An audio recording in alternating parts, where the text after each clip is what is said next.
200 wounds on the dorsal, on the back image. So if we took time right now to count them up, there's over 200 on the back.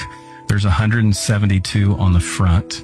There is not an area of Jesus's body that has not been tortured, including the pelvic region. We do they not hit him in have, the crotch with this? again and again. With lead tips. Lead tips. And not You only just that, take the skin right off a man's body with right, that. they whip him, and at some point, the scourge hits him probably from the back of the head in the eye right here, and likely blinds him in the right eye because his right eye is severely punctured in the image of the crucified man.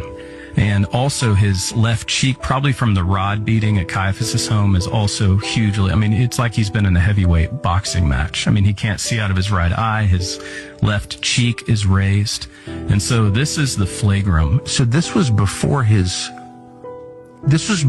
he was sentenced to crucifixion, before he was sentenced to death. This is where Pilate then fashions a crown of thorns, and he places it on Jesus, his head. This is what took my breath away. And I want you to be careful with this because these are Bethlehem thorns. This is the crown of thorns. This is the helmet of thorns. This was not a wreath, Tucker. This was not like a sweatband you wore around your forehead.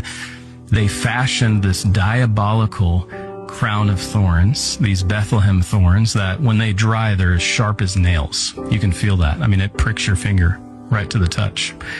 And they ram this on Jesus's head. And I want you to let this set in because there's 50 puncture wounds on the head, both the forehead, the top, and the back of the head of the crucified man of the shroud. 50 puncture marks. And so you can imagine. And that's all detectable on the shroud? Right on the shroud. You can see the back of the head, all of the blood pooling in the back of the head from this crown of thorns being rammed on his head.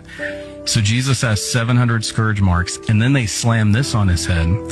And this is where Pilate brings Jesus before the Jewish mob. And this is where we hear in the Latin, ecce homo, behold the man, Pilate says. And he's bloodied. How does he even stand? We don't know. His love compelled him to stay standing on our behalf. And this is the point. You imagine seeing a man in this state. He will very quickly be dead. And it's not enough for the crowd. They begin to yell, crucify him, crucify him, crucify him.